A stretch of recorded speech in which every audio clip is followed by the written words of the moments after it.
Salam, selamat pagi. Nama saya Serafina Lake, kelas F semester 2, NIM 102-2021-0023.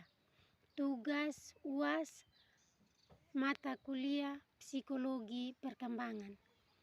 Dalam video saya pagi hari ini, saya akan menjelaskan tugas-tugas perkembangan masa lanjut usia, kondisi lanjut usia, fungsi kognitif lanjut usia, pekerjaan dan pensiun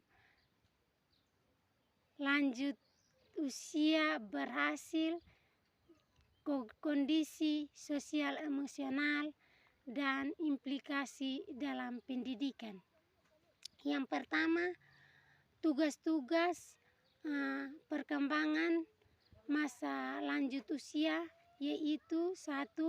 Dapat menyesuaikan diri dengan menurunnya kekuatan fisik dan kesehatan.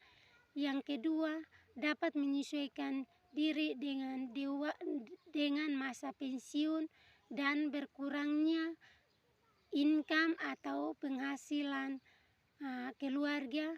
Yang ketiga, dapat menyesuaikan diri dengan kematian pasangan hidup. Yang berikut, kondisi fisik lanjut usia dapat berbeda dari orang dewasa.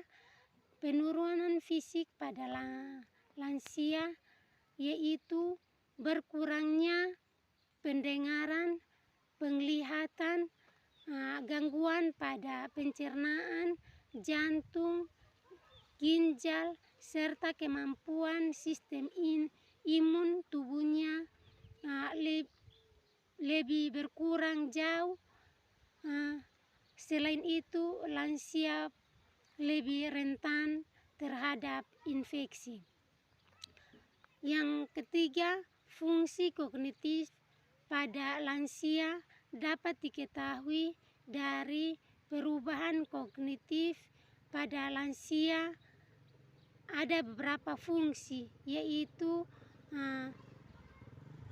memori atau ingatan, yaitu menurunnya daya ingatan yang merupakan salah satu fungsi kognitif. Ingatan jangka panjang tidak terlalu mengalami perubahan, namun untuk jangka pendek dapat mengalami penurunan. Yang keempat, pekerjaan dan masa pensiun. Masa pensiun atau lansia dapat dipahami bahwa masa-masa pensiun bukan berarti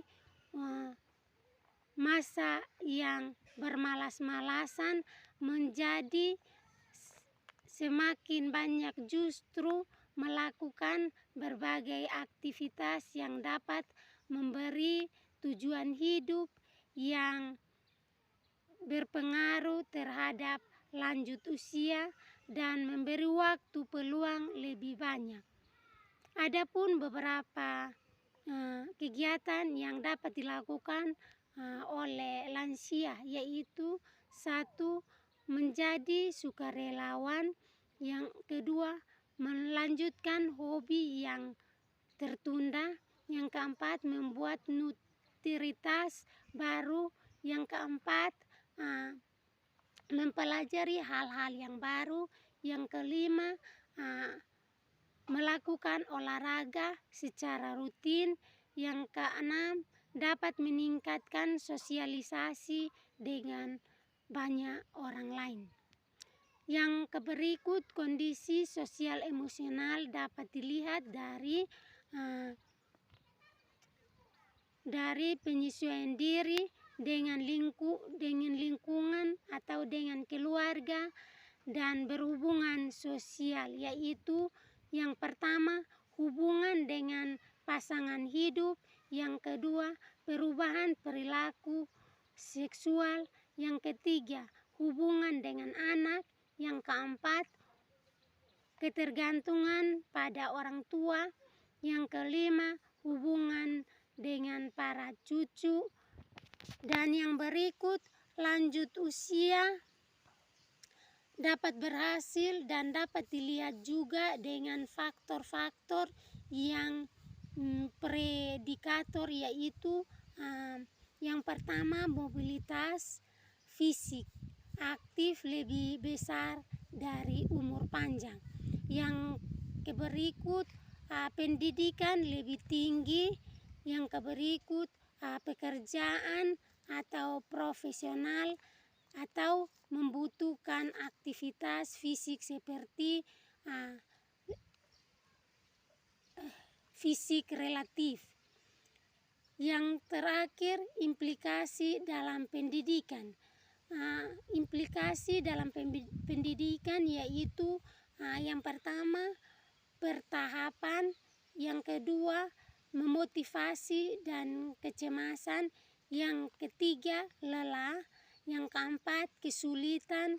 Yang kelima, praktek. Yang keenam, umpan balik. Yang ketujuh, kesesuaian materi. Yang kedelapan, kesalahan-kesalahan.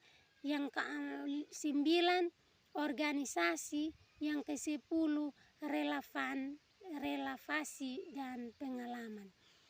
Demikian dan sekian. Salam.